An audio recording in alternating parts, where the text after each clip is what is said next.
Então, na verdade, assim, o problema é que são pacientes que, por exemplo, são muito, não aceitam diagnóstico psiquiátrico ou acham que tem que ter alguma coisa a mais para aquilo ali. Eu concordo, a doença psiquiátrica, ela é estigmatizante. Ninguém gosta de ser louco, certo? Eu sei, mas não convence, Elaine, não convence. Não convence. Eu não contei essa menina que bate na mãe? Entendeu? Que a família toda... o irmão chegou assim, doutor, eu sei que não é porfiria, mas se eu não fizer esse teste, ela vai nos matar, ou vai se matar, ou vai matar minha mãe, que é pior. Eu falei, pra mim já estava internando e por um terceiro andar do HC, com camisa de força, a menina. Mas não podia, porque primeiro lá a psiquiatria do HC é inacessível, a de adultos, né? Então assim, tá bom, vamos fazer exoma, pronto. Então ela adorou a tal do exoma. Entendeu? Enquanto ela faz o exoma para a loucura dela, a gente vai conversando com o psiquiatra dela e tentando convencer o psiquiatra a tentar, porque assim, a usar um esquema melhor com ela, porque o esquema não está funcionando, obviamente, com o paciente. Agora o problema é que ela passou em algum lugar em São Paulo, que alguém disse para ela que era porfiria, tudo, né? Rasgava o diploma, que a clínica era totalmente compatível, né? Eu falei, tá, muito legal, temos que... Essa pessoa será convidada ao próximo curso de porfirias agudas, porque eu notei o nome, entendeu? Porque na verdade você viu que a clínica, eu concordo, pode ajudar, mas se o paciente leu tudo sobre a doença, meus amigos, você está ferrado, entendeu? Você está ferrado, porque ele sabe tudo sobre a doença. Eles já leram tudo, já chegaram se lendo tudo, certo? E o problema principal foi essa menina que teve os 10 elixes, né? 9 negativos, 1 positivo, não vamos esquecer os 9. Ela dosou a PBG de aminase normal, dosou... A gente só não fez molecular porque não tinha sentido fazer molecular para ela. Só que agora sim, vamos fazer o exoma, pronto. É interessante que essa família dela tem uma história de desautonomia familiar. Entendeu? Eles têm uma história de autonomia familiar, certo? Que é dominante, você vê bem a dominância assim. Então até que a ideia de sugerir o exoma foi para investigar a desautonomia familiar mesmo. Né? Bem, então na realidade o Alderstrom, né, que já foi, ele também trabalhou com porfiria, os hematologistas conhecem bem a macrobulimia, né? Considerava a porfiria o pequeno imitador, diferenciando da neurosífilis, que seria o grande imitador, né? Então, na realidade, na minha experiência, como eu não vejo neurosífilis, então o grande imitador para mim é a porfiria aguda, pelo menos de 10 encaminhamentos, 9 não são porfiria aguda. Até o pessoal do ambulatório já brinca, né, os residentes, né? E aí, é ou não é? Eu falei, não é, mas vamos tocar a bola, entendeu? E fazer assim, convencer a pessoa que não é. Quem tem só a dor abdominal se convence mais fácil. Certo? Depois se prova os exames e tal, fica tranquilo. Agora, quando tem a parte psiquiátrica, eles não se convencem, certo? E até o juízo de valor também está, digamos, questionável nesse caso. Realmente, há características específicas, como alguns sintomas da porfiria aguda, e é por isso que tem uma dificuldade no diagnóstico, e como são coisas que às vezes uma não tem relação com a outra, se você juntar, pode ser porfiria, certo? E muitas vezes a pessoa já leu sobre aquele dali, e tem um teste de porfirinas urinárias aumentadas, né? O diagnóstico equivocado da porfiria aguda não é incomum na prática clínica, a gente tem muitos exemplos disso. Nós podíamos fazer até uma aula sobre o que foi diagnóstico de porfiria que não era porfiria aguda. A vantagem da pele é essa, doutora Fátima. A vantagem da pele é essa. Não tem como você ocultar, né, a pele, nem como você manipular a pele. Então, nesse ponto, as porfirias cutâneas, a gente não tem esse problema nas porfirias cutâneas, certo? De falso diagnóstico, embora possa ter situações que se assemelhem, mas não aqui, que você tem um sintoma, e é um sintoma, digamos assim, que o que acaba levando muitas vezes é vago, que é a dor abdominal. Alguém fala, mas teve taquicardia, mas como a gente mesmo discutiu ontem, dor abdominal intensa, a pessoa pode ter taquicardia, então a coisa começa a complicar, né?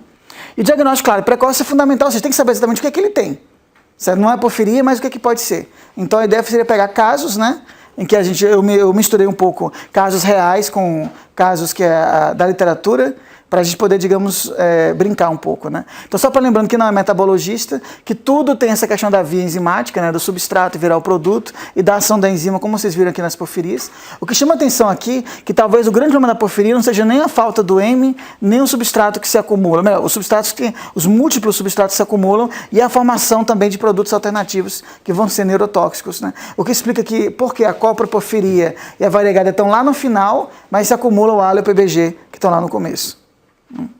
E claro, a história também das doenças metabólicas, a pessoa pode triar, que esse vai ser o sonho com a porfiria, fazer um teste do pezinho e se dosar pelo menos algum desses metabólitos, né? O Sir Archibald Garrett foi que criou essa teoria, que foi a captonúria, que inclusive a urina fica escurecida, né? Que foi um desses misdiagnósticos da criança, né? Ela veio como porfiria congênita, na realidade era a captonúria. A senhora lembra desse caso, né? E, claro, a ideia dele também de fazer testes na urina, que é uma coisa que você utiliza até hoje. Então, uma das táticas que a gente usa lá para combater os loucos, né, é fazer o teste rápido. Eu chego para ele, tá doendo muito? Eu tô me acabando de dor, acabando de dor. Ótimo, urina agora, correndo, vamos fazer o teste rápido. Teste rápido e tal, aí eu tiro uma foto e levo. Tá aqui, normal. Aí no instante a pessoa para. Aí vai assim, não, mas não há testes mais específicos. Tá, é o próximo, agora os 3 dias coletando urina agora. Pronto. A gente tem que cooptar, tem assim, é igual aquela teoria da ilha do medo, né? Aquele cara lá que finge ser louco para poder entender a cabeça do colega que tá louco, né? Do paciente que tá louco. Então é uma coisa, então vamos lá, vou cooptando a loucura. Mas a loucura vai ter um filme que vai ter um teste bioquímico. Certo? Se a pessoa quiser acreditar ou não é outra história. Mas vai estar. Eu sei, é muito caro para o HC ficar fazendo isso, mas é importante que são pacientes que já estão enchendo o saco dela, principalmente, né? Fica mandando e-mail para a associação. Você não se preocupa com o paciente, não está resolvendo o meu caso, certo? Então é terrível. Esses pacientes são terríveis, terríveis, certo? E são os que não têm porfiria, mas são os piores. Aqui são o trabalho do auxiliar, ele nem imaginava como a urina ser importante mesmo, né? E claro, o interessante é que o capítulo de porfirias no Scriver, ele foi aumentando, né? Na primeira edição, praticamente você não tinha nada, né? Na última edição é um capítulo gigantesco, que se divide na parte das bilirrubinas e na parte das porfirinas, né? E digamos assim, eu acho que no momento é um dos mais completos, não está tão atualizado, o do Sal do Brito está mais atualizado agora, certo? Mas é um capítulo muito bom e infelizmente você não tem mais esse livro-texto para ajudar só agora online, né? Você tem que assinar o livro, tem que pagar todo ano a assinatura dele, mas acho que compensa, se bem que agora eles não estão mais deixando você fazer o download dos capítulos. Você podia fazer download em PDF, agora estou tentando fazer e não estou conseguindo. Fez, eu estava tentando, eu não estava conseguindo fazer o download. Eu vejo lá de vez em quando, em vocês lá parado, coitadinho. É tão triste isso aqui parado. Na realidade, a edição que eu tenho é essa daqui, a pobrinha nos anos 90, né? Que eu uso como travesseiro. Mas de vez em quando é bom você ler, você vê alguns insights que o pessoal teve na época. Eu acho muito legal isso, né? E você depois vê. Hã? A clínica continua mesmo, entendeu? Bem, aqui só para mostrar que é complicado, assim, por mais que a gente tenha que tratar essas doenças, as vias metabólicas são amplas, né? E em termos de neurologia, a gente sabe que neurologia a gente tenta esquematizar por síndrome, né? Síndrome frontal, parietal, cerebelar, miogênica, e essas doenças não respeitam muito isso, né? A porfiria você acaba misturando sistemas também diversos, e isso pode ser uma pista para uma doença dessa. O que eu recomendo a esses pacientes com essas dores abdominais, façam o exame neurológico deles. Certo? Faça o exame neurológico deles. Você pode descobrir pistas, não para porfiria, mas para outro diagnóstico. O problema é que muitas vezes o paciente com dor abdominal veio do gastro com o diagnóstico já de porfiria, porque teve uma dosagem de porfirinas na urina. Entendeu? Então, às vezes, o gastro não foi estudar o suficiente para saber como fazer o diagnóstico da porfiria aguda. Que, infelizmente, o que eu sinto às vezes é que o pessoal assim, pega rápido na internet e vê ali, não é isso, pá, deu, vamos dar o diagnóstico. Ou ele quer se livrar da pessoa. Então, na realidade, eu acho que se fizer o exame neurológico, ajuda bastante você definir. E, claro, pergunta simples, como é sua dor? Onde é a localização da dor? Se ele localiza a dor, sinto muito, isso não deve ser porfiria, não. Certo? Não, a dor da porfiria não é localizável, ela é difusa mesmo, ela é uma dor neurovisceral, né? Então, vamos começar com o primeiro caso. Caso 1. Paciente do sexo feminino, 20 anos de idade, tinha episódios excruciantes de dor abdominal. Excruciante, nossa, era terrível mesmo. E ela sofria, essa tadinha. Tinha náusea e vômitos associados aos episódios, né? Curiosamente, ela tinha também uma perda de sensibilidade distal e tinha muitas parestesias. Entre as várias hipóteses, dor abdominal, náusea, vômito, parestesias, porfiria, e ela ficou tão feliz no dia que o ALA veio aumentado, 5, espera aí, dores excruciantes, um ALA só de 5, não deve ser não, mas, vamos lá, a coitadinha chegou...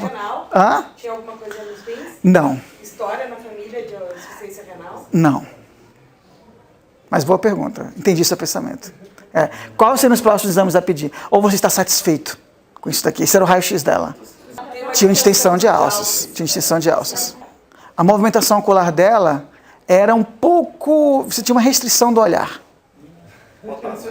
Hã? Normal, potássio. A pergunta é essa. Qual hematologista que olha, vê o exame neurológico do olho? Para essa hematologista. Tem um. Então. Esse olho ajuda. Mas eu sei exatamente o que a Carol quer com essa pergunta. Tinha diarreia? Ela teve muita diarreia, depois parou de ter diarreia. Que era o lactato. Aí que tá o detalhe, a referência é 1.9, dela deu apenas 2.5. Pessoa em pseudo-obstrução intestinal?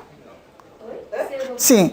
Mas geneticistas vão deixar os clínicos falarem. Que essa paciente vai aparecer para eles. Ela não vai aparecer primeiro para o geneticista. Ela, no intestino, ela tem uma distinção importante de ossos abdominais. Entendeu? E às vezes fica com um quadro que eles descrevem como uma pseudo-obstrução. É metabólico. Sim, é metabólico. Porfiria também é metabólico. Hã? Não, não é Hirschsprung, não. Inclusive, ela já tinha biópsia intestinal já. Esse quadro dela, na realidade, começou, embora ela tivesse 20 anos de idade, começou mais ou menos em torno dos 14, 15 anos de idade. Esse quadro dela. Foi pós-puberdade. Ela tinha só alteração na sensibilidade ou na força também? Hã? É só sensibilidade ou força? Era mais sensibilidade. Força, assim, você podia ver uma leve atrofia na... Os reflexos já estavam um pouco abolidos. Eletromiografia. Da história clínica ninguém quer mais nada. Da clínica são satisfeitos. Não tinha história familiar. Hã? Tinha perda de peso. As fezes eram normais. Ela foi muito investigada para síndrome de má absorção. Mas ela foi normal também. Então já vamos direto para o exame já? Primeiro, você, antes de mais nada, tem que tirar da cabeça que é porfiria, não é verdade? Então vamos repetir ALA, PBG, fazer toda o cortejo, né? E tal. E normal, e provamos mais uma vez. O ALA veio mais uma vez, tipo assim, 4.7, 4.8, e falou, não é, certo? Tivemos que fazer até PBG de aminase nela, mas não era mesmo, só para tirar da cabeça mesmo. E aí, o que mais? Concordo, fez uma eletromiografia. Tinha uma neuropatia sensitivo-motora desmielinizante. Se bem que a gente já viu que tem casos de porfiria que pode ter desmielinizante. Ela tinha desmielinizante. Ela não tinha surtos, né? O quadro dela é abdominal, basicamente. Agora, vocês não falaram desse negócio do olho, não, gente? Ela tinha praticamente uma paralisia do olhar. Só que você tinha que pedir, era uma paralisia vertical. Vertical. Hã? Mas tem uma doença bem específica para esse quadro. Na realidade, ela foi um caso interessante, porque a gente tinha pedido um outro teste para avaliar purinas e pirimidinas, né? E ela tinha uma alteração na formação das purinas e pirimidinas.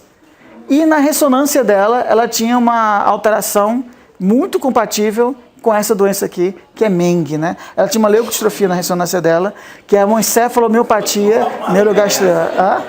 É que eu vi uma... Tem. Olha, muito fácil. Todo mundo tira sarro desse caso, né?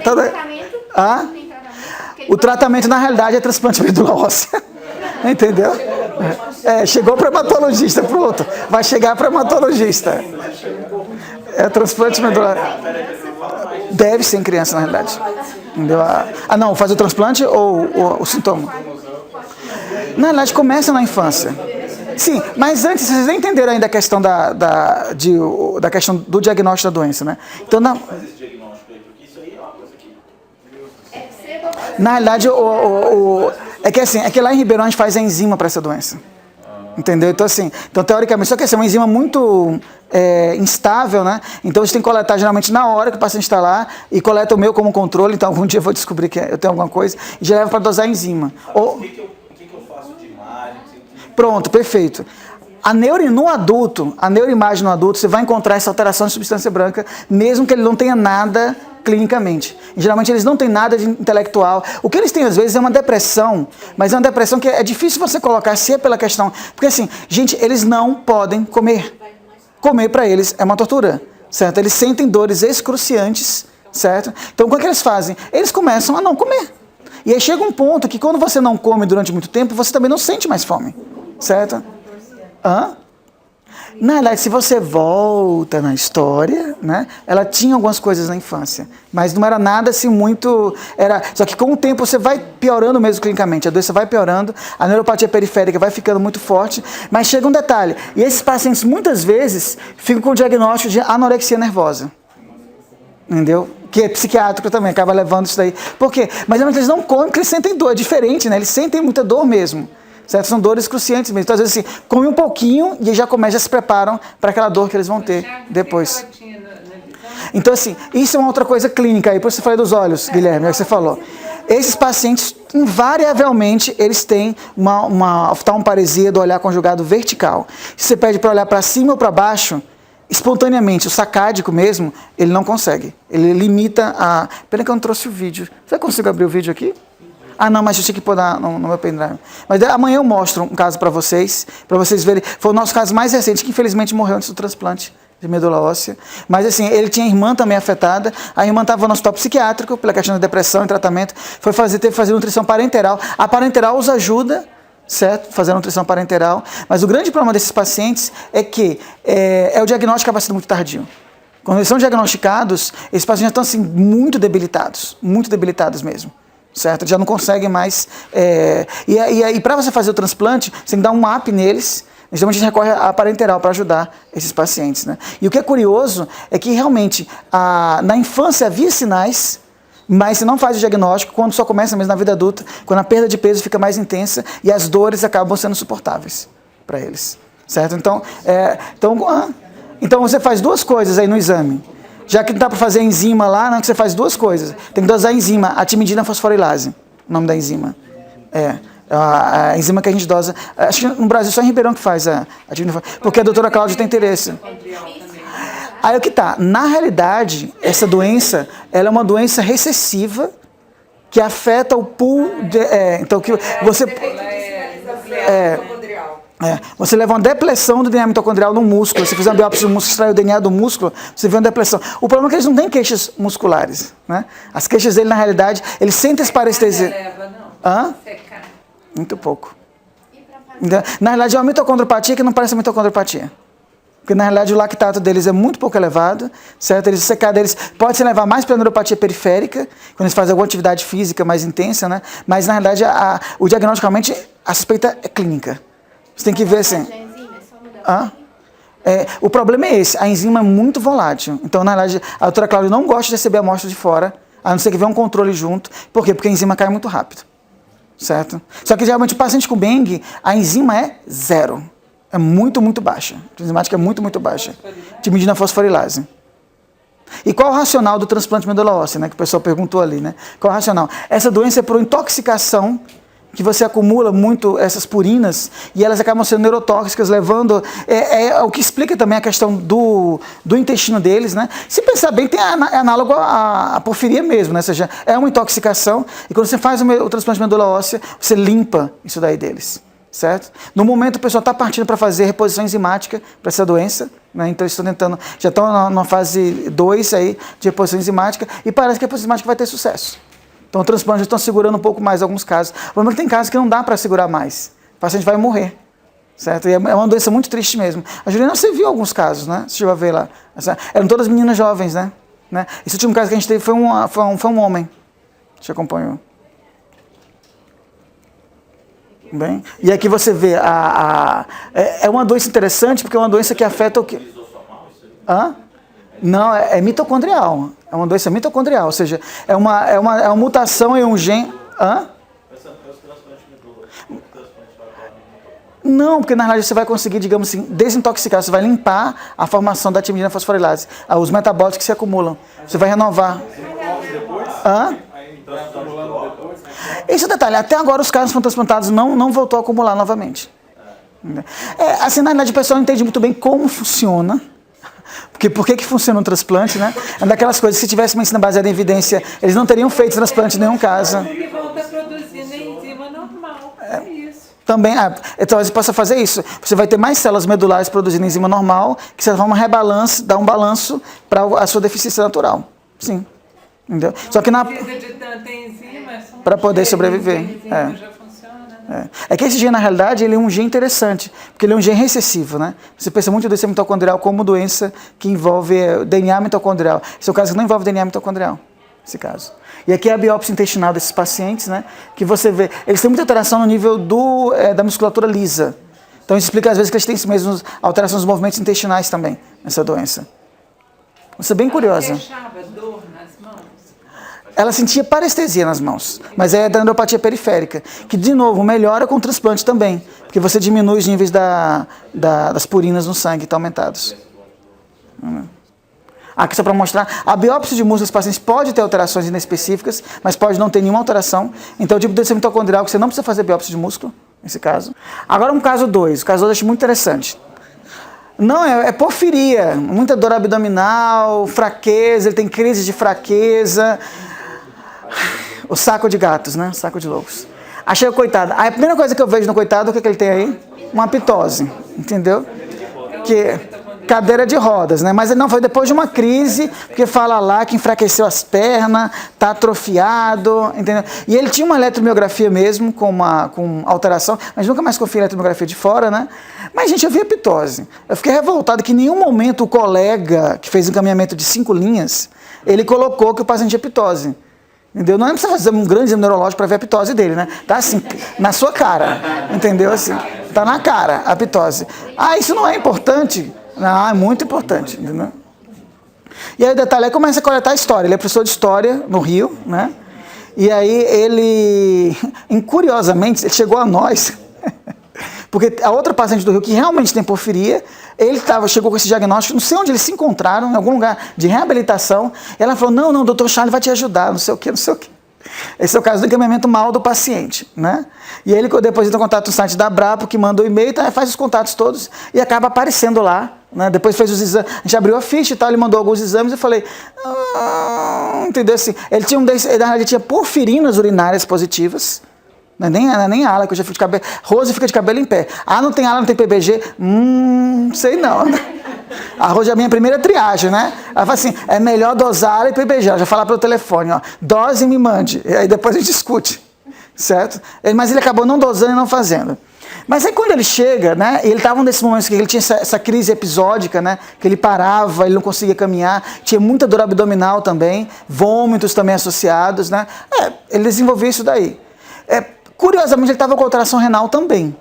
Ele estava realmente com uma proteinúria nesse momento. Então, falou assim, bem, vamos fazer. Só que como era mais fácil fazer a eletromiografia, para mim é mais fácil lá, que eu fico na sala ao lado, né? Comece a fazer a eletromiografia dele e a gente vai fazer o exame clínico logo depois, né? Na eletromiografia, a pessoa assim, vem cá. Ele tinha, na realidade, uma coisa muito curiosa. Ele tinha uma neuropatia motora mesmo, axonal, a neuropatia, que até você pode encontrar mesmo na porfiria, certo? Só que ele apresentava, além disso, neuromiotonia na eletromiografia, que já era uma coisa que não esperaria na porfiria, né? E ele apresentava em alguns momentos algumas descargas rápidas, né? Que podiam ser potenciais neurogênicos ou miopáticos, no caso dele. Falei, tá, vamos fazer mais alguns testes aqui com ele, né? O que é que vocês vão pedir? História clínica, de exames. CPK. A CPK dele era 300. Nossa referência é 190. Potássio normal. Mas eu entendo o seu pensamento. Lactato dele. De repouso, o lactato dele era em torno de 5. Quando a gente fazia normais. Quando a gente fazia o esforço dele, chegou a 8, o lactato dele. Essa pitose dele, ele não tinha Esse é o problema. Ele fala que, como é a expressão dele? Desde que eu me conheço por gente, eu tenho essa pitose. Então, só que na realidade a mãe dele fala, né? Entendeu? Cadê o seu RG? Quero ver o RG, eu quero ver o RG, né? A mãe fala que ele tinha alguma coisa, entendeu? Adoro isso. Eu falei assim, não tinha alteração da motricidade. Me deu uma pena, né? Não tinha alteração da motricidade. Não, se tivesse, era uma excelente pista, né? Ele não tinha. Ressonância magnética dele normal. Aí ele teve que fazer porque ele começou a ter problema. Como é que ele falou num dos e-mails? Eu adoro isso, que só quero comunicar por e-mail. Nem me liguem. A questão tudo por e-mail, eu quero registrar tudo, né? Aí num dos e-mails ele falou assim, doutor, me mande não sei o que, porque eu surtei na semana passada. Eu falei, defina surtar. Até para ver se ele estava surtado na hora que estava escrevendo esse e-mail, né? O psiquiatra achou que ele teve uma coisa meio assim, alteração. Gente, professor de história na rede pública, eu também surtaria, certo? Em algum momento eu não ia aguentar o sistema. E com uma doença ainda que está me debilitando, né? Tá. Mas aí ele falou, isso não é sintoma da porfiria? Aí quem surta do outro lado sou eu, né? Já falei que seu quadro não é de porfiria, mas a gente fez os exames e realmente não é. Estava tudo normal, o ALA e o PBG normais mesmo. Que mais? Não tinha fenômeno miotônico. Nem a mãe dele também. Já que a mãe estava do lado, vamos fazer isso. Até ela fez eletromiografia, coitada. Normal. É o Pompe? Não. Mas foi pesquisado. Boa essa. Mas foi pesquisado. Exame neurológico. Vamos colocar uma cena do exame neurológico dele. Aqui é a ptose dele. É interessantemente que era unilateral. Até o mesmo teve uma hora que eu fiquei na dúvida. Será que isso não é uma ptose congênita? Não, mas é mais uni do que... Tem, o outro também tem. Mas essa aqui chamava bem a atenção dele não levantar mesmo aqui desse lado. Que a gente espera que vai ser uma coisa mais, pelo menos quando é neurológica, uma coisa mais simétrica, né? Pode colocar ele andando aí? Isso foi depois de uma crise. Ele volta a Hã? Ele volta a andar. Hã? É só na crise e entre as crises. Eles que recupera, começa a andar de novo, entendeu? Só que assim, olha como é o normal dele, né? Volta de novo. Volta para pensar aí. Olha como é o andar dele. Não é bem um andar normal, não, viu? Isso pra mim tá muito longe de normal. Mas a postura já é um pouquinho da neuropatia que ele tem, né? Ele tem um pé caído, ele tem neuropatia mesmo. Próxima vez quando ele dá descalço, tá? Ele já não queria fazer a filmagem, entendeu? Ele já não queria fazer a filmagem, coitado. Ainda mais quando eu falei que queria divulgar, aí ele falou, não, pelo menos eu vou manter minha dignidade, vou andar no corredor do HC. Vamos ver ele levantando. Essa é ótima. Porque ele em nenhum momento referiu isso, não. Ele não levanta sem apoio. Faz cá pro meu. Hã? Tem aquela escoliose e Hã? Hã? Tá. Hã? Não tinha disfagia. Mas bom pensamento. Vamos ver. Aí, ó. Sem esforço ele não consegue. Nossa, mas ele não tá tocando. Não. E do chão? Mas também porque eu não perguntei, né? Ele tem uma doença neuromuscular. Sem dúvida nenhuma. Entendeu? Olha aí. Aí eu fui mais assim, vamos para baixo. Vamos para baixo.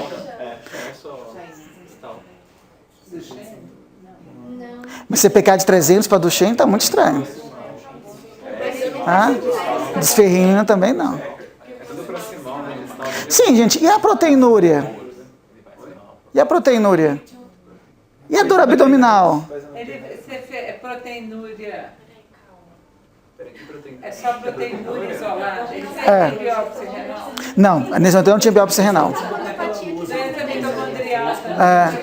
Hein? A glicose dele é normal. A glicose dele é normal. Apesar do Catarata não tem. Não tem catarata. Calma, se organizem. Vá, né? Hematos. Vamos hematos. Hemograma, pronto, hemograma. O hemograma dele era normal, ele não tinha anemia, entendeu? O que mais? Ele escuta bem. Renal, ele tem uma proteinúria. A proteinúria dele estava em torno de 500 miligramas. Acho que numa delas estava. Não era. Embora ele fale que quando ele tem as crises ele inchava. Coenzima Q10, a forma neonatal pode ter essa proteinúria, né? Mas a forma do adulto não tem. E a biópsia muscular? A biópsia muscular a gente fez, mas a gente conseguiu o diagnóstico antes da biópsia muscular. Antes, por quê? Mas molecular que você filmetrônica tu fez? Não. Rapaz, ele não tinha miotonia clínica, era só neuromotonia no achado. Na realidade, esse foi um dos casos em que, ora, já que vai fazer a biópsia, vamos fazer um screening molecular antes, né? Esse paciente tem melas. Encefalomiopatia. Pergunta é... A pergunta é, o que é melas, né? O que é melas? Entendeu? O que é melas? A ressonância dele é normal. O que é o grande problema de vocês se fixarem em acrônimos, né? Para quem não conhece, MELAS é um acrônimo que significaria assim, uma doença, encefalopatia mitocondrial com aumento de lactato e episódios stroke-like, né? E acidose lática, né? Ele não tem os stroke-likes, que não são obrigatórios, não tem lactato alto, só que se você volta... assim, 4, né? Fica 4 e quando... Mas a lactato dessa mitocondrial é pouco aumentada. Entendeu? Agora, assim, qual é o grande detalhe? Quando eu fui voltar na literatura, que eu falei assim, Silvia deve estar louca, que é a técnica que faz o teste, né? Ela deve ter trocado a amostra aí do paciente, né? Aí eu falei, não, Silvia, nós vamos fazer isso aí de novo. Aí a Silvia fez na urina, fez na mãe do paciente, a mãe tem a mutação, que essa é a mutação do DNA mitocondrial mesmo. Então a mãe tem a mutação, a mãe não tem nada, absolutamente nada, a mãe. E qual é a curiosidade? Quando eu fui ver na literatura, tem melas com proteinúria, tem melas com dor abdominal, tem melas que dá síndrome do vômito cíclico, tem melas que... Mas assim, não, a gente achou que era... A gente suspeitou que era uma doença mitocondrial. Entendeu? Então chegou à conclusão que era uma doença mitocondrial. Certo? A doença mitocondrial... Pronto, ó. Tem um acrônimo que doença mitocondrial é o seguinte: qualquer sistema, qualquer idade, qualquer tempo. Então é um acrônimo que eles falam.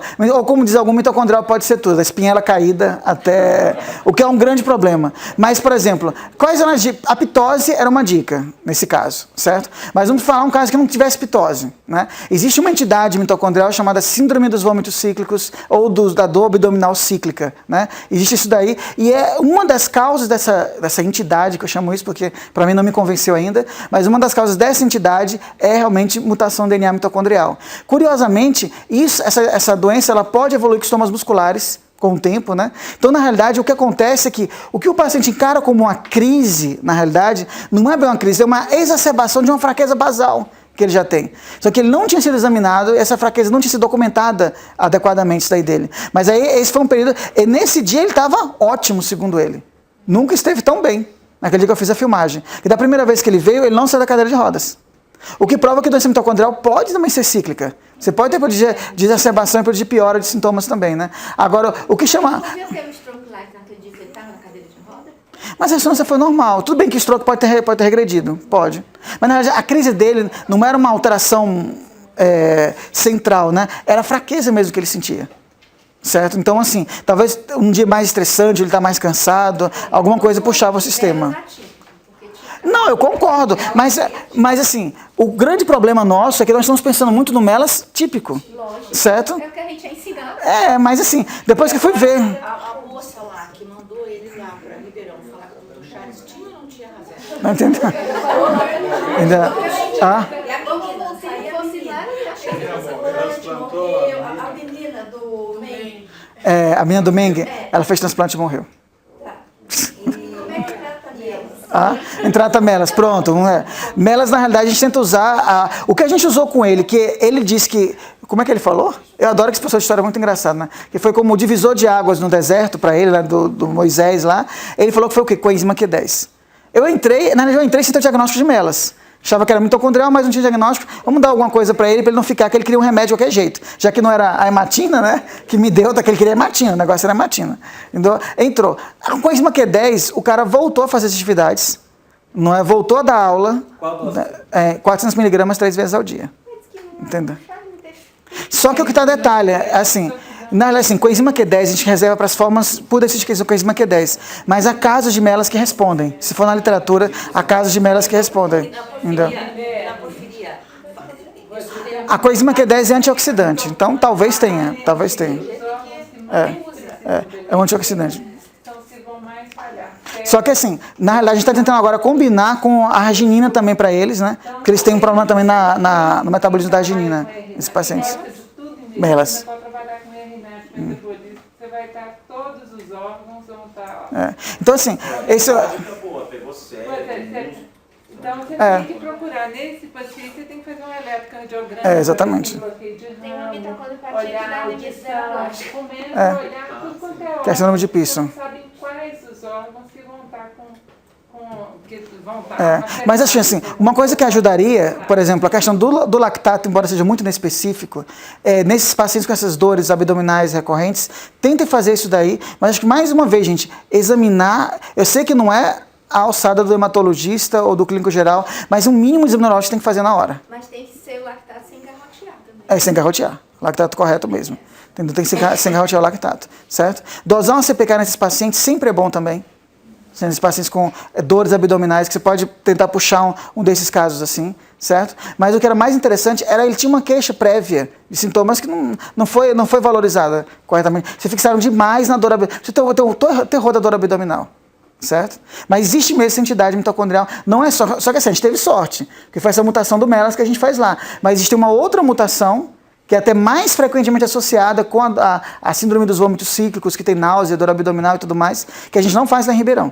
Estava tentando padronizar essa mutação, mas a gente não faz. E é uma mutação muito interessante, porque eu relendo agora o quadro clínico dela, né? Ela realmente pode simular uma porfiria, só que assim, não tem desautonomia, não tem essas crises, né? Mas é uma miopatia visceral mesmo, enterovisceral, que eles têm. Qual é a prevalência, tanto da anterior quanto da... MELAS tem um estudo, que está assim... 16.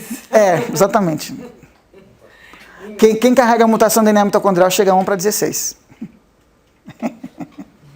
Entendeu? As pessoas têm muita mutação de DNA mitocondrial, certo? A mutação específica de MELAS, a gente não tem uma estatística sobre a frequência dela, né? Mas assim, ela pode chegar numa coisa... Ela, na realidade, acaba sendo mais frequente até do que porfiria aguda, certo? Assim, a gente for analisar, entendeu? A frequência dela. A porfiria aguda, eles colocam em torno de 1 para 40 mil, né? A frequência. Aqui pode chegar até uma coisa para 1 para 15 mil, 1 para 10 mil.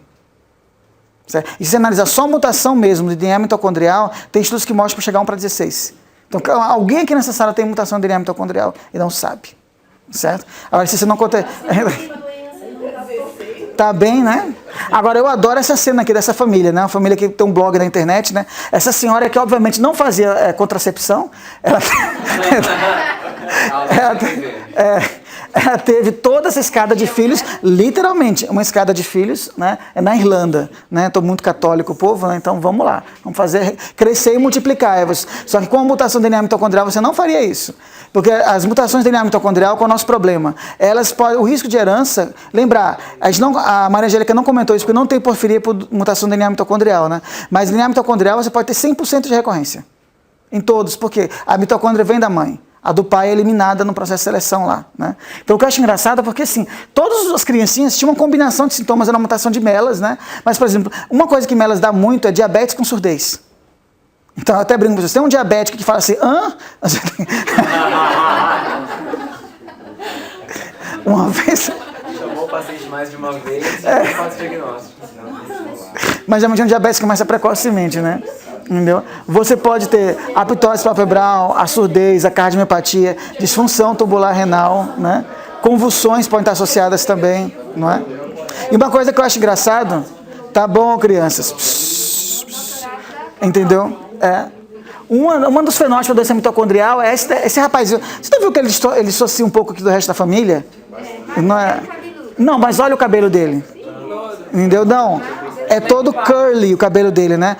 Existe um fenótipo mitocondrial que é chamado síndrome do cabelo impenteável, né? Que muitas meninas disfarçam esse problema, né? Entendeu? A chapinha. A chapinha pode controlar essa síndrome, né, doença mitocondrial. Entendeu? Ele gostava, sei lá, era uma autoafirmação dele, né? E essa doença, geralmente, do cabelo, essa forma do cabelo impenteável, pode dar surdez sensorial. Então, você pegar um surdo com o cabelo meio curly, assim, entendeu? Você também pode... Gente, isso vão ser pistas na história, certo? Não é comum, se o paciente tem dor abdominal e tem surdez, ops, tem alguma coisa a mais aí. Você tem que começar a fazer combinações para você poder chamar atenção. O que parece um... É 10 mil. Entendeu? Não, doenças mitocondriais. Aqui no geral, né? No geral. Mitocondriais por DNA mitocondrial. Que tem as mitocondriais recessivas, né? Bem, aqui seria o caso, o MELAS, às vezes, o que eles chamam de ataque, né? Que eles têm um episódio mesmo, que eu achei que fosse o caso dele, né? Mas esse dele era normal. E o que pode acontecer também, porque depois eles têm um tipo de um AVC que não é um AVC normal, né? É um AVC que não pega grandes vasos, e é mais um AVC por edema naquela região, e que depois vai regredindo isso aí. E depois, se fizer uma ressonância muito tempo depois do ataque, é completamente normal. Então, isso é uma coisa que, se você pegar na hora, ajuda bastante. O que pode ajudar também é a espectroscopia, porque mesmo não estando no período agudo, eles têm pico de lactato na espectroscopia cerebral. Pode ter recorrência dessas crises de AVC, né? Sim, pode. Aliás, isso é um grande problema. Por isso que a gente usa a arginina. A arginina você usa para abortar essas crises de... Aí outra coisa, eles podem ter muita migrânia também. Uma causa de uma migrânia de difícil controle, se bem que os porfíridos também têm migrânia. Então pode ser algo para se sobrepor também na clínica. Né? MEF é outra, pois só para lembrar vocês, né, que a MEF da epilepsia mioclônica, miopatia, se bem que agora a gente teve um caso de MEF que não tinha nada disso. Outra mutação que chamamos de atípico, e aí vem minha pergunta, será que é atípico mesmo ou a gente não está pedindo direito? Você está pedindo quando um quadro é muito sugestivo e não em quadros que poderiam... Porque lá em Ribeirão Preto é protocolo. Antes de fazer biópsia de músculo doença mitocondrial, temos que fazer as mutações de ponto. É protocolo. A gente não vai para biópsia de músculo se não fizer as mutações de ponto. Né? Então por isso que a gente acabou encontrando esses casos que não eram os suspeitos iniciais e que acabaram sendo... Essa do MEF, era uma paciente que tinha ataxia e surdez, na realidade. Aqui é uma cardiomiopatia que eles podem ter, isso você não vai ter na porfiria, né? E aqui, ó, Marcelo, Guilherme, aqui, ó. Esse é o homúnculo da porfiria, né?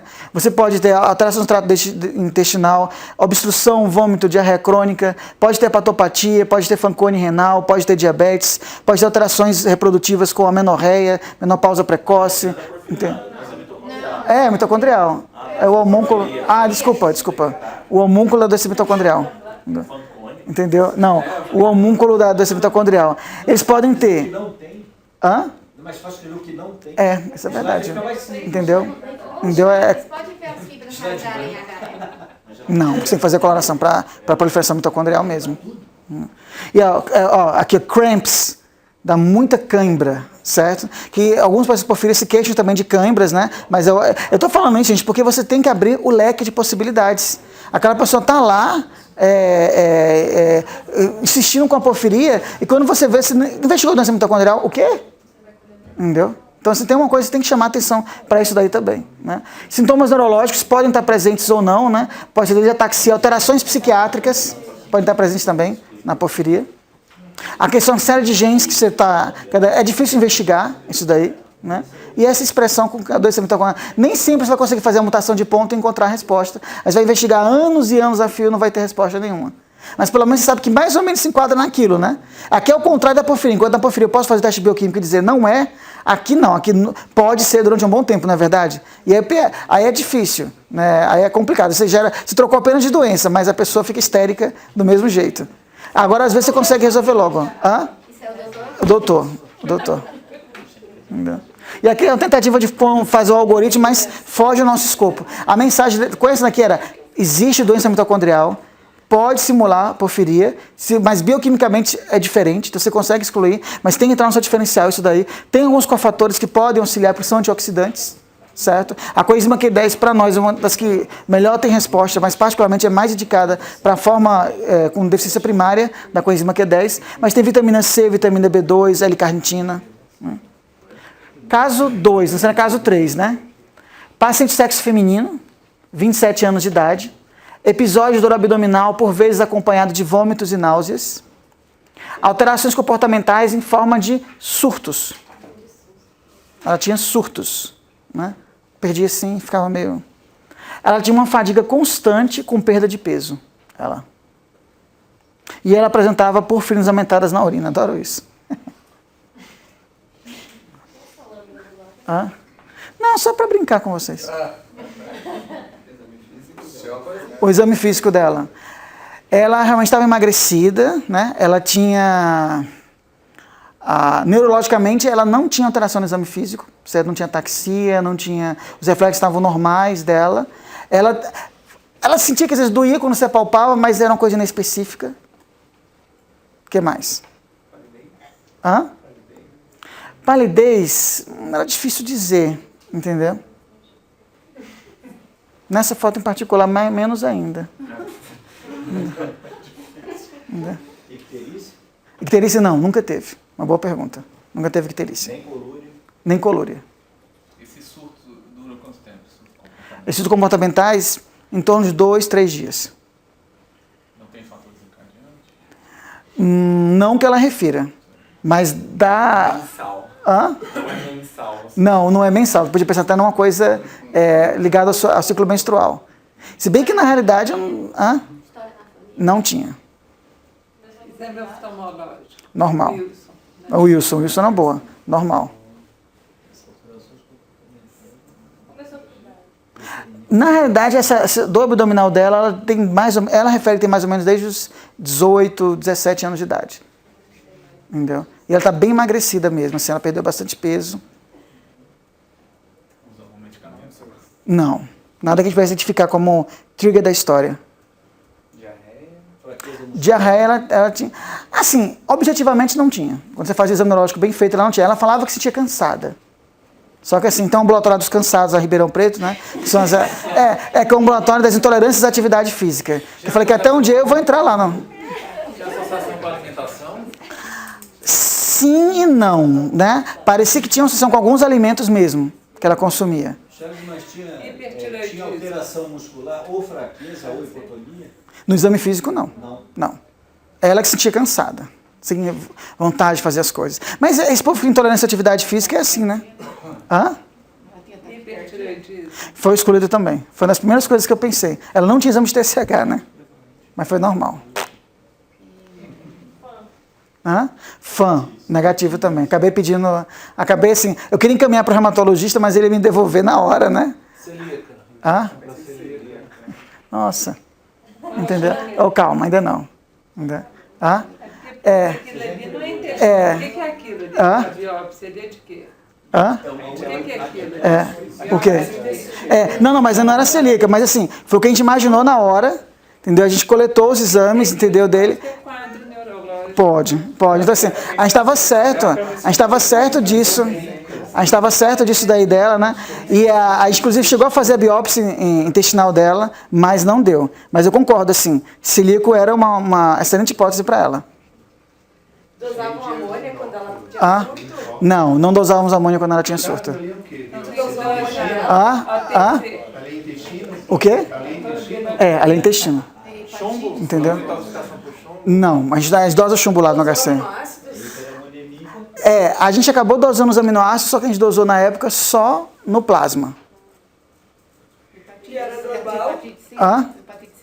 Foi descartada. Era normal, glutamina normal. A glutamina, assim, estava um pouquinho aumentada. Não era muito aumentada, mas estava um pouquinho aumentada. E a Onde veio essa referência de porfirina? O quê? De onde veio essa referência? Veio de São Paulo. Entendeu?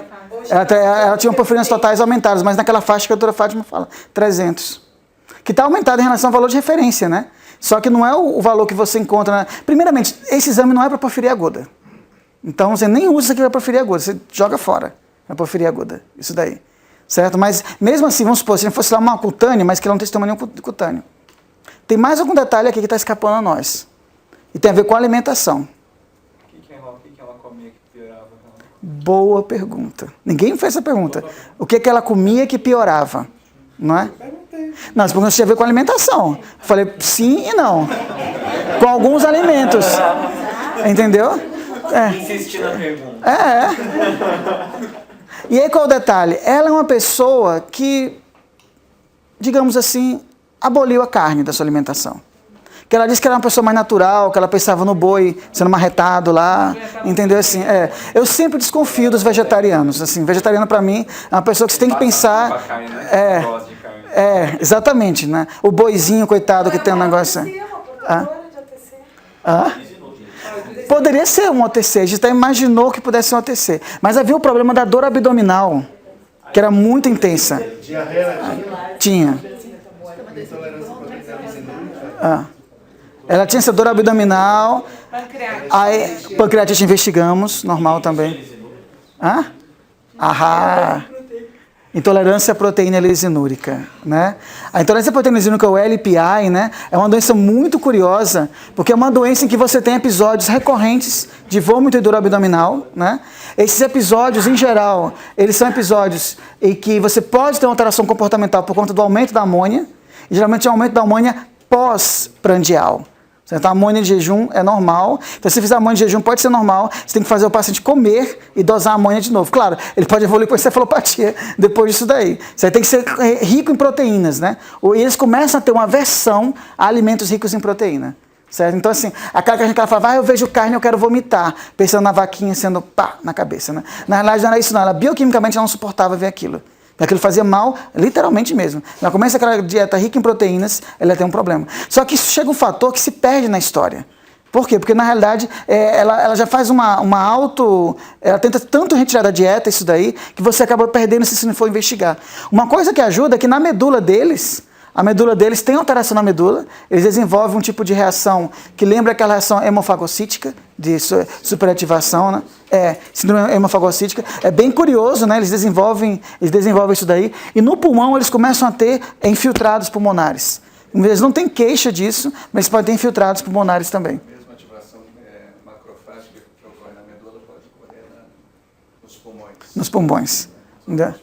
E é bem curioso essa doença, por quê? Porque eles podem ter, inclusive, ter esplenomegalia, hepatopatia crônica, esses pacientes, né? O aumento da amônia é muito mais pós-prandial e, digamos assim, sintomas pulmonares podem ou não predominar neles. O que é curioso é que a ferritina deles é aumentada, eles têm uma ferritina aumentada, esses pacientes, e eles têm uma lactato desidrogenase estouradíssima, a LDH deles. O que deve ser baixo é B12, já que não ingere carne, né? Só que a gente dosou a B12 dela, não é normal a B12 dela. Que deve contribuir para a neuropatia quando Só que na verdade assim, essa neuropatia deles não dá neuropatia periférica. Entendeu? O que eles têm alteração pela amônia. É a amônia que dava isso daí. E você nitidamente, quando você ia rastrear os episódios que ela teve, as pessoas até que fosse uma coisa ligada ao ciclo menstrual, mas não. Eram episódios em que ela tinha uma ingesta maior de proteínas. Não necessariamente vindo da carne, certo? Mas de outras fontes de proteína que ela acabava se valendo. Porque aí no caso aqui, não adianta muito você mudar. Ela usava proteína de soja, certo? Mas também tinha uma carga de proteica elevada, então ela tem o sintoma também, certo? A amônia pós-prandial que era aumentada. A pré-prandial era normal. E é curioso que essa doença, cadê aqui? Essa doença, o diagnóstico vai vir pelos aminoácidos na urina. Na urina você vê o pico da lisina na urina, daí a lisinúria, que a gente chama, né? Então, o sangue, os aminoácidos ficam baixos. A lisina fica baixa no sangue, entendeu? Só que assim, a gente nunca dá valor ao aminoácido quando está baixo, né? Mas quando está aumentado. A glutamina vem aumentada, muitas vezes, nesses pacientes, né? Mas não tem nenhum padrão específico no sangue, né? É mais na urina. Na urina, a gente não pede. Pede de preferência no sangue, só se tem uma tubulopatia, alguma coisa. Esse é um caso que a gente tem que pedir mesmo assim. Então, você está lá com o seu paciente com essas dores abdominais, já não é porfiria mesmo, peça a dosagem de aminoácidos na urina, certo? Num lugar confiável, claro, né? Para você ver como é que está a lisina nesses pacientes.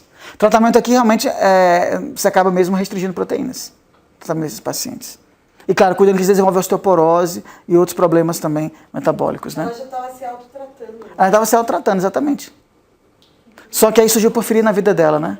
Então, para falar a verdade, esse não faz parte do ciclo da ureia, né? O ciclo da ureia que a Carol falou do TCC, que seria um diferencial importante no caso, são as enzimas que atuam detoxificando a amônia. Essa enzima, essa doença na realidade, ela não tem interferência, ela não tem enzima do ciclo da ureia, mas ela interfere no ciclo da ureia. Você acaba fazendo uma inibição das enzimas do ciclo da ureia. É uma doença bem curiosa e que a gente não tem muito diagnóstico no Brasil, certo?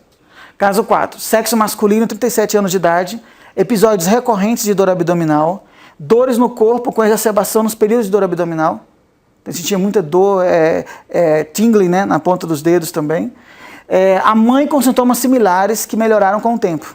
A mãe. Sintomas desautonômicos, ele apresentava, esses pacientes, inclusive ele tinha alterações no tilt test, ele apresentava. E ele presença dois coproporfirinas aumentadas na urina. Ele chegou para o diagnóstico de coproporfiria hereditária. Ele tinha coproporfirinas aumentadas na urina. Entendeu? Surreal. E ele tinha aumento do ALA em plasma. Segundo ele, 7 vezes maior. Cadê o resultado? Não tem, deram por telefone. A farmácia da USP deu por telefone. Então não tem. Entendeu? E aí? Repete, ALA na urina normal, PBG na urina normal. Ele tinha realmente uns coproporfirinas discretamente aumentadas e mandou tudo para o Dr. Anderson, porque esse foi o paciente diferenciado que comprou o Normosangue, né? Ele que comprou, ele inclusive pagou o envio para o Texas e fez tudo certinho. Você falou que não sabia o que era. Hã? Não, descobrimos, eu sabia. Eu não falei que não era naquela época, né? Calor. Hã? Sim. Mas também a dor abdominal dele era claramente relacionada com alimentos mesmo, certo? Mas as dores que ele sentia, que ele ficava prostrado na cama, sem força, né? Tinha a ver também com mudança de temperatura. Especialmente o calor realmente era muito intolerável para ele. Era fábrica, entendeu? Entendeu? Assim, então, mas para o não, né, do grupo, né, os não iniciados, né, Fabry é uma outra doença em que você tem o envolvimento de uma enzima que está presente nos vasos, em que a expressão é muito importante, alfa-galactosidase, né? Eles podem apresentar alterações microangiopáticas. O grande problema é que isso, na idade que ele estava, alguns radiologistas consideram que isso seria da própria idade também, embora um pouquinho mais exacerbado, a microangiopatia. Mas o que chama a atenção é que alguns pacientes com Fabry têm realmente muita dor abdominal, certo? Predomina, o Mount Sinai fez um estudo em pacientes que tinham síndrome do colo irritável suspeita, né? E que na realidade esses pacientes tinham doença de, acho que eles encontraram 10% dos pacientes com doença de Fabry, nessa coorte lá. Então assim... Na verdade, ele ainda tinha rim? Ele não tinha rim. Curiosamente ele tinha rim. Entendeu? A mutação dele, é uma mutação bem curiosa, M209. É uma mutação que o pessoal em Portugal se interessou muito, que a gente não tem muito dado sobre essa mutação, em que você tem uma alta atividade residual da enzima. Então, por várias vezes, a Mayra falou, nossa, mas essa alfa-galactose está baixa, mas não é ainda típica, né, do Fabry. A gente foi ver isso, na realidade, na família, você vê que, na realidade, eles têm uma alta atividade residual mesmo. Ele não tinha angioqueratoma, mas não tinha angioqueratoma. Então, foi um caso interessante, e é interessante que, na realidade, na infância... Não. Assim, na realidade, quando fez o exame objetivo, ele tinha córnea verticillata. Mas a gente não quer pedir, eu não pedi para ver córnea verticillata, né? Pelo menos no princípio, não. A gente não fez. Agora, chamava a atenção que na infância, esses episódios do abdômen eram mais intensos até. Então, isso chamava a atenção. Na infância, ele tinha isso daí, só que com maior intensidade. Agora, continuava na vida adulta, mas tinha melhorado. Mas continuava muito intenso. Era mais a queimação da mão, entendeu? Mas por que achava isso? Quando ele tinha esses episódios que chamam essas crises, né, de Fabry, né, que chama morbus Fabry, que tinha essas crises que eles ficam prostrados na cama, deitados, né, aí ele sentia isso daí. Daí talvez a confusão com a porfiria aguda que o pessoal teve. Não é? Que na verdade não eram crises de porfiria, na realidade, que ele tinha, né? Era a exacerbação dos sintomas do Fabry mesmo. Não, ele não tinha. Entendeu? Aqui isso é para mostrar o que é angioqueratoma. Se tiver, então vale a pena o seu paciente com essas dores abdominais. Agora já fala assim, tira a roupa, vamos lá ver se não tem angioqueratoma, certo? Porque na realidade é um diferencial que pode confundir bastante, certo? E o angioqueratoma, se estiver presente, tira você do caminho da porfiria e vai levar você um caminho que até onde é mais fácil testar no homem, né? Na mulher você tem que sequenciar o DNA da mulher. Segundo ele está tratando. Porque assim, na realidade a gente perdeu o contato que ele é de São Paulo mesmo, né? E ele só passa em médico particular. Ele falou assim, como é que ele falou? Nada contra o SUS, doutor, mas eu já tenho minha vida aqui, entendeu? E vou...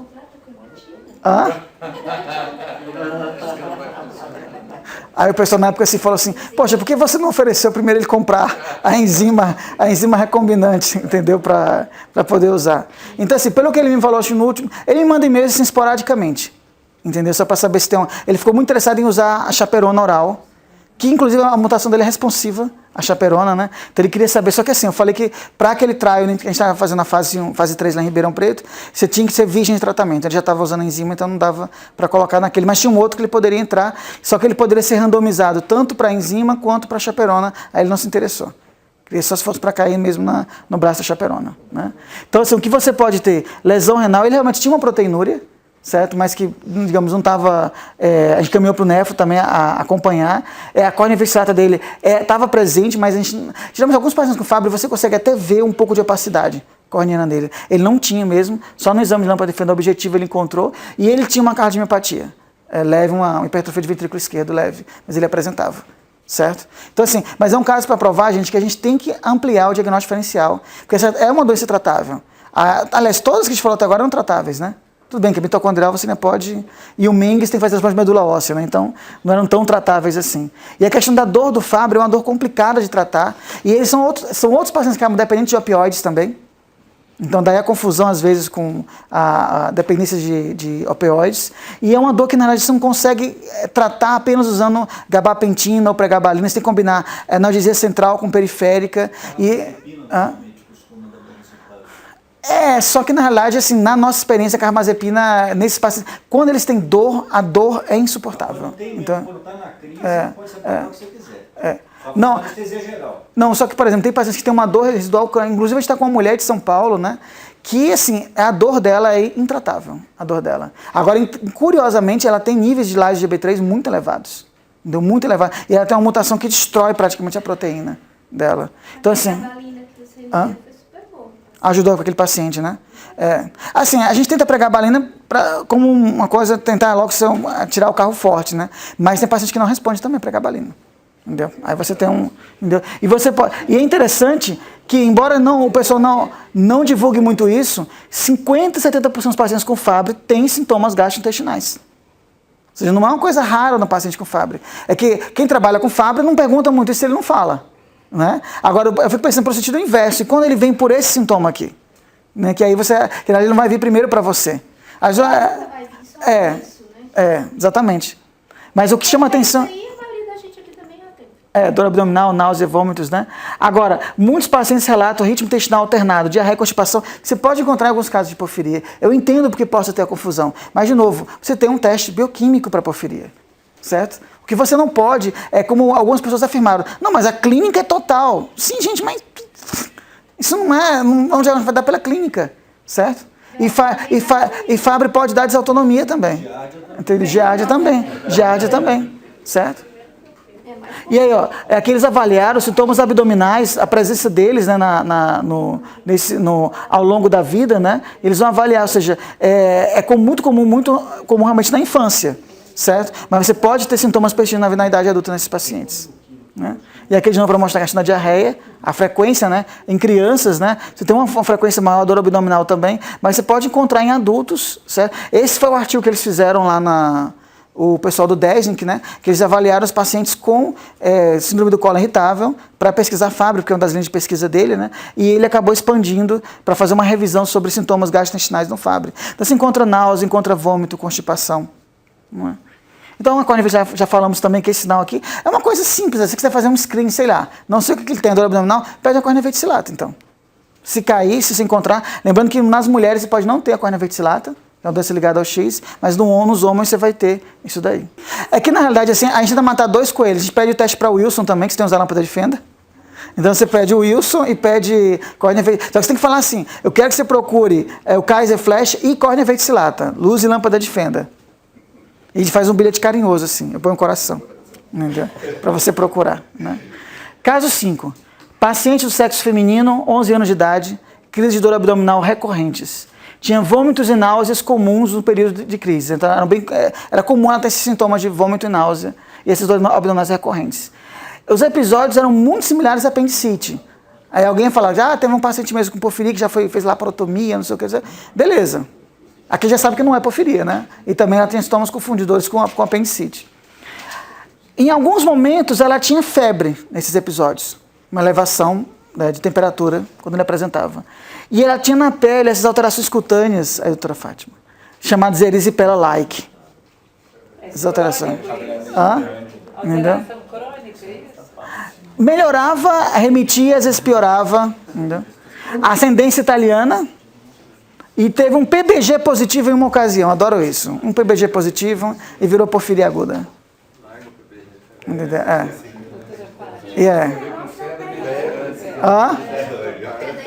Exatamente. Eu vou tirar a ascendência italiana que está dando. Tá muito fácil. Eu vou tirar a ascendência italiana aí. É que também no interior de São Paulo é o que tem ascendência italiana, né? O povo todo é ascendência italiana. Familiar do Mediterrâneo. Se você analisar, é uma doença que realmente pode simular mesmo porfiria. Se você analisar, o que você pode ter? Esses pacientes podem ter, claro, sintomas viscerais, como esplenomegalia, né? Mas eles podem ter uma mialgia, eles podem ter dor, inclusive uma dor escrotal, que você só encontrar muito no homem. É uma coisa que você tem que perguntar mesmo, né? Se dói o saco, né? Sim, a minha mulher me enche o saco todo dia, né? Eles podem ter sintomas de artralgia, que confunde com as dores da porfiria, esses sintomas, né? Essa questão da erisipela está, por exemplo, em 13% dos casos. Mas também tem que perguntar se tem alguma lesão de pele nesses daí, né? Eles podem ter dores de cabeça, que é uma coisa muito interessante desses pacientes, que também, o paciente porfiria pode ter isso daí. Alguns podem evoluir, inclusive, com a meningite asséptica, esses pacientes. Eles podem começar a desenvolver também peritonite, né? E até a pleurite também nesse período da doença. É uma doença também grave. O pessoal da clínica médica que estuda mais isso, entra mais no diagnóstico. Os reumatologistas. Na pediatria a gente não... Não pega muito isso daí. Mas tem caso na pediatria também, entendeu? Tem caso. O pessoal da reumato faz esse diagnóstico. Eu estava agora num congresso de reumatologia, numa mesa redonda de reumatologia pediátrica, né? E aí eles mostravam tanta doença com dor abdominal que eu falei, nossa, então eu vou ter que expandir esse diagnóstico diferencial aqui, né? Que eu só pus essa, mas o que eles apresentaram de doenças reumato-imunológicas com dor abdominal não estava no gibi. Então, esse universo é muito mais amplo do que a gente imagina a dor abdominal. Por isso tem que ter muito cuidado. Você faz a pessoa achar que é porfiria quando tem tanta coisa para investigar. E alguns têm tratamentos específicos para alguma dessas doenças. Não tanto a febre familiar no Mediterrâneo, mas outros você tem tratamentos específicos mesmo. Né? E aqui é o tipo de lesão que eles têm. Certo? Que você tem que realmente pesquisar, que nem todos têm isso aí, mas tem que perguntar se na região dos tornozelos, basicamente, se encontra. Se você já viu algum caso já? Nesse, né? Agora, é erisipela-like mesmo? Sintoma sistêmico. Muito sintoma sistêmica. É verdade. Como foi a pressão? A erisipela aqui, ó, a erisipela-like é o de menos, né? Já está com tantos outros problemas. Certo? Então, para ver que realmente pega a região do Mediterrâneo, né? Portugal, Espanha também, né? Em toda essa região aqui da África do Norte. É uma doença interessante, que se tem algumas mutações comuns, você pode pesquisar. É um diagnóstico que realmente você precisa da molecular, não tem jeito, tem que ter molecular para esses pacientes aqui. E que o pessoal até da Reumato, aqui da Unifesp, tem um trabalho com isso daí, que eles gostam dessas doenças reumatológicas, genéticas e inflamatórias. Né? Então pode ser. Então assim, na realidade tem todo um grupo aí que envolve, né? Essas que são todas genéticas, né? A gente coloca de febres recorrentes periódicas, né? E essa questão da febre é muito importante documentar, certo? E perguntar na história clínica. Eles sempre perguntam isso. Quando você tem dor abdominal, você tem febre? Ou aumenta a temperatura do seu corpo? Certo? Isso é uma coisa que pode ajudar no diagnóstico diferencial e que muitas pessoas não perguntam isso daí. Tem porque a pessoa está com dor e tal, pode aumentar a temperatura, mas quando ele tiver uma nova crise, peça o pessoal medir a temperatura e avaliar as provas, tipo VHS e tal, que aumenta muito nesse período. E isso você pelo menos não vê na porfiria, isso aí acontecer, certo? No Fabry dá. Entendeu? Caso 6. Sexo feminino, 17 anos, episódios de dor abdominal recorrentes com náusea e vômito, perda de peso, fatigabilidade. É outra que foi para o ambulatório dos cansados. Sintomas depressivos. Submetido de laparotomia 2 vezes. Não é? Aumento leve do ALA. Tipo, o dela acho que era 5.2, 5.5. Repetido outras vezes normal. Mas como uma vez deu aumentado e não foi coletado, e os outros não foram coletados na crise, então justificava isso daí. Gente, mas foi semana passada. Isso daí ela refere desde os 12 anos de idade, 11, 12 anos de idade. Você colocou aquela biópsia ali? Não, mas não. Deve ser para pensar em algum intestino. Eu não deveria ter colocado essa biópsia, vou começar a tirar essas biópsias daí, entendeu? Então, na realidade, doença celíaca é extremamente comum, é uma doença autoimune, né? E assim, eu fiquei tão feliz com o diagnóstico que falei, tá vendo, fechinho celíaco, entendeu? Mas o Valdemar não tem isso, né? Ele tem isso mesmo? Ele tem essas dores abdominais, assim? Mas associada com a alimentação. Era quando ele comia mesmo. Ele nem ligava. Certo. Não que o marido dela tem doença, posso falar?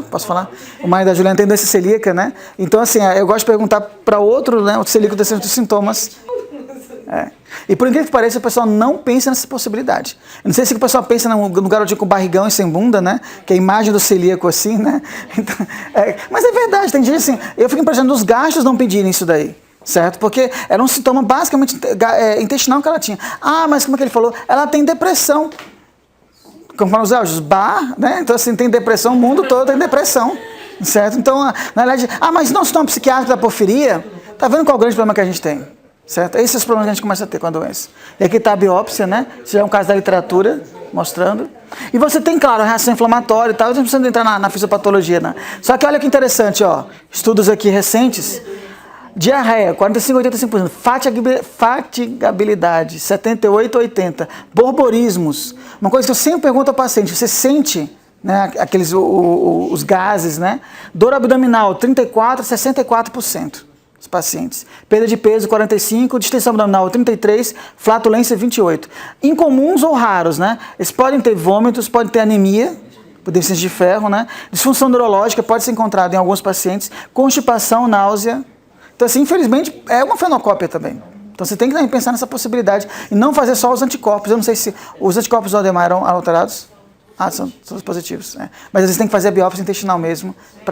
Agora é chato você devolver para o gastro e falar, faça a biópsia intestinal antes de ficar aqui com a gente, né? Por isso que eu digo, é importante estar seguro do teste bioquímico. Então, só que o paciente, coitado, ele fica numa situação triste, porque ele fala, doutor, e agora, quem vai me acompanhar?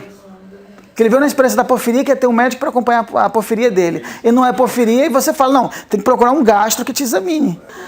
Paciente com crises recorrentes de dor abdominal e fraqueza, em que ela sentia assim, muito fraca, perdia inclusive os movimentos, e tinha uma dor abdominal com intensa dor de cabeça também. Esse momento está fazendo eletromiografia, não é nossa paciente. Parece a Tony. Hã? Está fazendo eletroleta normal. Tinha dor abdominal, ela tinha migrânia importante, e tinha esses episódios de fraqueza, que realmente ela ficava muito fraca, ela debilitada, não conseguia sair da cama. Não, o pior é que realmente é canelopatia mesmo. Tem uma paralisia periódica. E é interessante que as crises eram disparadas muito pela ingestão de glicose, certo? Então, alimentos com muito carboidrato, né? E é interessante que, embora a gente tenha feito o diagnóstico, ela não voltou mais com a gente, a senhora sabe quem é a pessoa, entendeu? Sabe quem é a pessoa? Que ela ficou, pelo visto, ela ficou zangada por não ter porfiria. Não, ela ficou zangada. Entende? Ela disse que já tinha sofrido tanto que ela não ia fazer mais. E até hoje ela não sabe o que ela tem. É isso aí que ela tem. Só que na verdade, assim, a gente não pôde. O médico disse que não era. Né? Olha, num desses episódios de fraqueza, ela estava com a gente e ela teve uma hipopotassemia gravíssima. Certo? Entendeu? É mais ou menos isso. Não, esse caso, na verdade, veio por meio dela, né? Assim, essa menina esteve presente no encontro de porfiria lá no. Dá pra ver, era o que eu tinha sugerido pra ela, entendeu? Entendeu? Mas ela disse que ela estava cansada. O doutor Charles chamou, se ia fazer pra ela. Foi exatamente assim. Mas ela, sabe, a pessoa chega num ponto que cansa. Mas se fosse porfiria, ela ia adorar, né? Se fosse porfiria. Eu não sei. É que eu acho que não era pop como porfiria, ou porque não tinham, tipo, uma hematina para usar, entendeu? Mas alguma coisa assim, que eu acho que ela ficou desapontada por não ter porfiria. Eu senti, a minha impressão foi essa daí. É dominante. Mas a penetrância é muito variável, essa doença. E uma coisa que é bem curiosa, assim, no momento da fraqueza, se você fizer eletromiografia com alguém que saiba o que está fazendo, ele encontra alteração. Não é verdade, Juliana? Vai ver padrão miopático. Você vê padrão miopático. E você vê alteração também da ativação dos canais também. Que foi o que a gente propôs para ela, já que ela não tinha como pagar o molecular, né? Não, vamos fazer assim, vamos aproveitar desses momentos. Eu tinha que induzir uma crise nela, então a gente ia dar um bolo de chocolate para ela. Entendeu? Alguma coisa para induzir, mas dentro do hospital já. Então ela ficaria internada para fazer isso e já faria a eletromiografia nesse momento. Sabe por que eu convidei ela? Porque ela fez farmácia e ela se ofereceu para fazer um trabalho, sobre os medicamentos. Tá, eu sei, dona Eda, mas isso ainda é corroborar o delírio, entendeu? É corroborar o delírio. Entendeu? Assim, porque realmente, ele falou a verdade, é uma condição que não é tranquila. Numa dessas crises ela pode morrer mesmo. Então, de repente, dá um toque. Mas eu já dei vários toques por e-mail. Entendeu? Eu não vou. Eu também, gente, não estou catando paciente na rua também, não, entendeu? A gente já está assim, lotado de paciente. Entendeu? Assim, se ela não está se preocupando, se o outro falou que não era e ela está satisfeita com isso, então. Entendeu? Eu vou dar um toque. Então você tem as paralisias tanto por hipercalêmicas como hipocalêmicas, não é? As hipocalêmicas são essas mais conhecidas e tem essa questão pode estar associada até com dor abdominal também, mas eles têm mesmo uma fraqueza importante mesmo, ficarem lá debilitados na cama ou na maca, né? É curioso que a gente tinha um paciente, esse é um paciente muito curioso, porque na realidade o filho dele tinha uma doença, estava investigando hiperglicemia não cetótica, e realmente ele tinha uma encefalopatia epilética, mas aí na história a mãe sugere, o pai dele tem uns problemas, o pai dele tem uns ataques. Eu achei que era ataque de crise convulsiva, não, era ataque de fraqueza mesmo, que o pai tinha, né? E o pai era pedreiro, né? Então tinha dia que o pai não conseguia trabalhar. E um dia a gente conseguiu ter o ataque lá no hospital mesmo, ele tinha paralisia hipocalêmica mesmo. Porque entre os ataques eles ficam relativamente bem normais. Pronto, para acabar aqui. Caso 8, paciente sexo masculino, 18 anos de idade, encaminhado para avaliação de dores abdominais recorrentes, também mais outro caso. Tinha uma leve alteração de transaminases, tinha uma dislipidemia, mas como alguém me falou, quem não tem hoje em dia, né? Não tinha hepatomegalia, esse paciente. Ele já tinha sido uma extensa investigação, porque ele tinha uma biópsia de fígado com esteatose microvesicular, né? Tinha uma extensa investigação para causas infecciosas e para a doença de Wilson, mas que foi normal. E na época ele ficou com o diagnóstico mesmo de comer menos gordura e controlar o peso, embora ele não fosse obeso, esse paciente. E por conta dessas dores abdominais, em algum momento alguém pediu para porfiria, não, dor abdominal, vamos lá, né? Ele tinha um PPG positivo uma única vez e tinha um HPLC com porfirinol, com leve aumento, tipo aquele aumento que está 50, deu 60, deu 70, né? Não adiantou muito, qual o carimbo? Pá, porfiria, não é? E vem baixar para a gente esse paciente. Ora, o que você pensaria numa situação como essa? Ele tem dor abdominal? Tem, mas ele já tinha uma avaliação para uma doença hepática prévia. Ele tem uma esteatose, esse paciente. Tudo bem, a pessoa fala, quem não tem esteatose? Ele come fruta? Ele aceita fruta. Boa pergunta. Entendeu? Frutosemia é intolerância à frutose. Às vezes a pessoa aprende a conviver. É conviver com isso, exatamente. Fruta, né? Sim, Intolerância vegetariana. Hein? Não vale, né, Helene? O povo não... Ficou calada. Primeira pergunta se ele bebe. Ele não bebe. Não bebe. Na realidade, ele é ex-funcionário do HC, lá de Ribeirão. A incidência de doenças em funcionários do hospital do HC é muito alta. Acho que a pessoa vai trabalhar lá porque já tem alguma coisa. E aí? Vai ficar assim mesmo, ninguém vai fazer nada? Primeira coisa é tirar a loucura da cabeça. Quando tirar a loucura, elimina a porfiria. Não é porfiria como já sabia. O que você vai pedir agora? Não tem nenhuma doença em que você tenha alteração de esteatose, aquele dor abdominal. Tudo bem, lactato normal, CPK normal, eletromiografia normal, aminoácidos do sangue na urina normal. O que mais? Fabre normal, também estava apelando nesse caso. Mas esteatose, na realidade, era uma pista para a gente, né?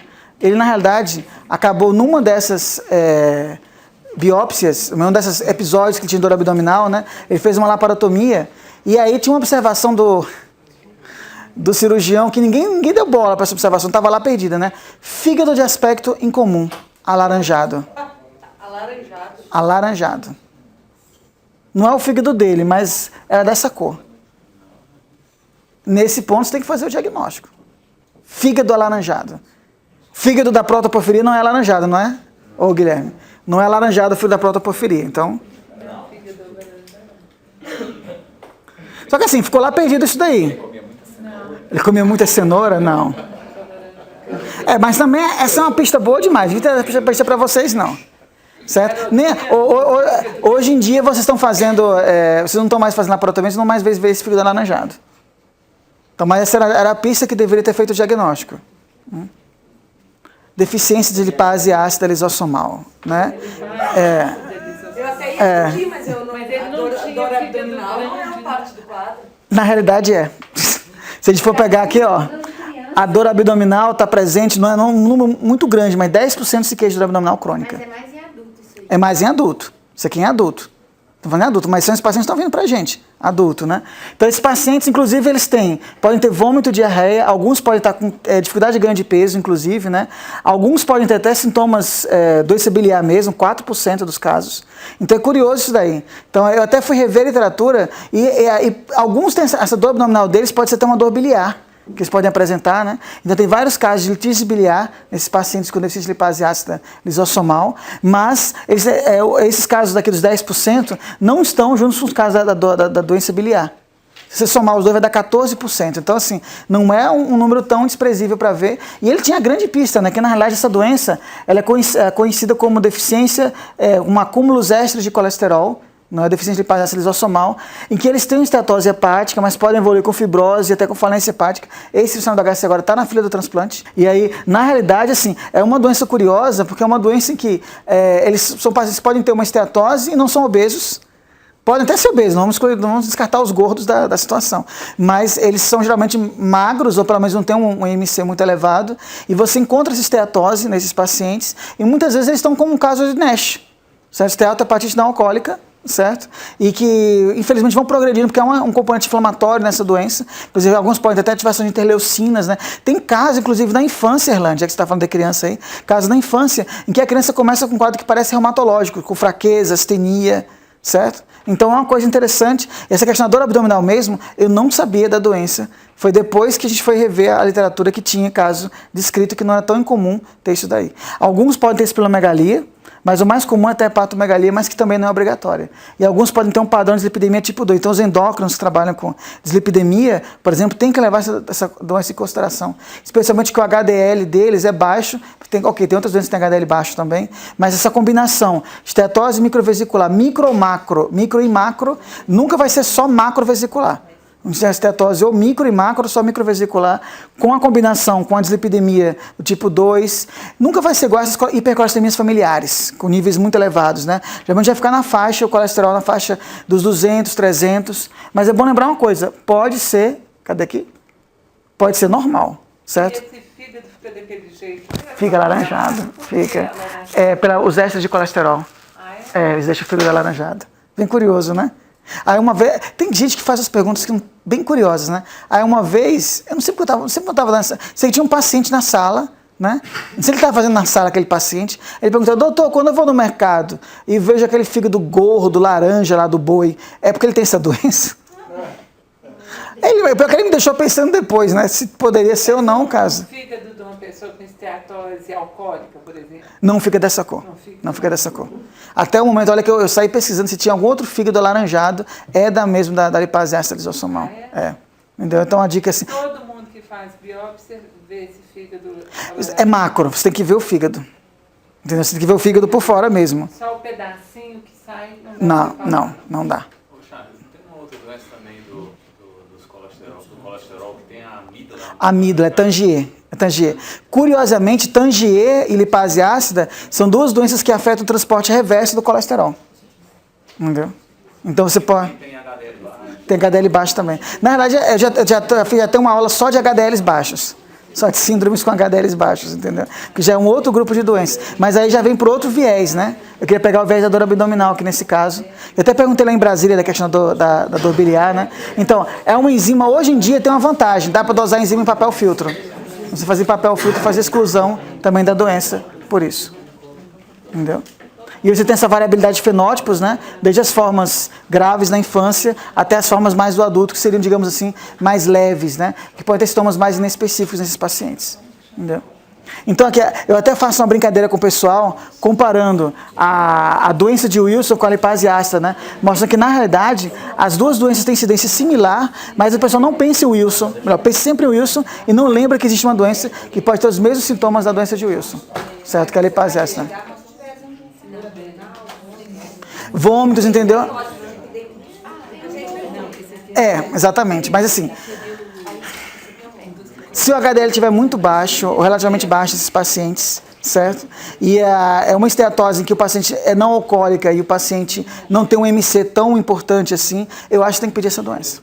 Tem que pedir. Essa doença ela é subdiagnosticada. E infelizmente eles evoluem com cirrose mesmo, esses pacientes. E hoje tem tratamento para ela. Entendeu? Então, é uma doença que... Eu quis colocar só doenças tratáveis, entendeu? E ela realmente é uma doença que quem vai ver não é o geneticista. Essa doença não vai ser do geneticista, essa doença vai ser do clínico geral. Eu não sei tanto do hemato, não é? Intensivista também. Eu acho que não vai ser, certo? Mas o que faz clínica ainda, o que entra no diferencial, o que recebe paciente com dor abdominal que tem esteatose, eu acho que tem que pensar nessa doença. Entendeu? Você tem que entrar no seu diferencial. Hã? Mas com dor abdominal... Não, aí você tem que pedir o HDL, né? O HDL desse paciente. Uma outra dica que pode ajudar. Esses pacientes podem ter também calcificação de adrenais. Mesmo o adulto pode ter, muito comum na forma infantil. Né? Mas você vê tanta esteatose microvesicular assim? Eles não fizeram biópsia. Então tá certo. Assim, se for só pelo ultrassom, só que assim, na realidade, veja a dislipidemia, mas veja o HDL. Certo? O HDL pode ajudar você a triar um pouco mais. As transaminases deles podem ser um pouco aumentadas também. Pode ajudar você a triar um pouco mais isso daí. Mas, no geral, ele acaba sendo uma fenocópia de outras doenças mesmo. E essa catequicina é séria? Não, a catepsina é na coloração da biópsia de fígado. No Brasil ninguém faz. Não. Agora que a gente está começando a falar dessa doença para outros profissionais, né, a gente vai na Bahia agora, tem um patologista que se interessou que vai colocar a catepsina dele na rotina dele de biópsia de fígado. Então a microscopia óptica não vai pegar essa doença. Vai mostrar só uma esteatose comum. Certo? Microvesicular. Então pode ser uma coisa que ajuda a você, porque é uma esteatose microvesicular. Pela calcificação na adenal, entra numa síndrome de Addison? Não, não entra. Parece que a calcificação é só externa, né? Então acaba assim. Então a gente não tem. Se bem que assim, a gente conversou muito lá em Brasília com um endocrinologista, né? As formas infantis, que tem uma calcificação muito, muito, muito importante, a gente não sabe como vai ser o longo termo delas, né? Porque antes todos eles morriam no primeiro ano de vida. As formas adultas, na realidade, a gente encontra calcificação muito ocasional. Então talvez não. Mas é uma coisa interessante de avaliar mesmo, esses pacientes. E aqui, ó, o fígado de novo, ó. O fígado alaranjado aqui. E aqui o anel de Kaiser-Fleischer, para comparar as duas doenças, né? E aqui eu peguei algumas histórias, né? Veja esse caso aqui, ó. Cadê? Que eu tentei ver se também era novidade nossa, né? Cadê? Aqui, ó. 26 anos, outro paciente, né? Não é isso daí, não. Dor abdominal, transaminases elevadas e tinha tinha as duas mutações no gene. Mas basicamente ele veio por dor abdominal e transaminase elevada. Certo? E sabe que alguns pacientes com porfiria até podem ter transaminases elevadas temporariamente também. Né? Alguns tinham, esses 41 anos, tinham um quadro de diarreia crônica, com deterioração, com perda de peso, transaminases elevadas, né? E tinha aumento das células de Kupffer no fígado também. Né? Então é curioso essa doença. Eu acho que a gente tem que pensar mais nela, porque agora o teste é fácil, é um teste de papel filtro. É um teste na gota de sangue, você consegue fazer no papel filtro, que antes tinha que mandar para fora do país. Então, inclusive é mais fácil excluir essa do que você confirmar, às vezes, a porfiria no paciente. Você não sabe. Você mandando pela rede, tem um projeto lá em Porto Alegre, em que você, em São Paulo e em Porto Alegre, você pode fazer esse teste sem custo para o paciente. Certo?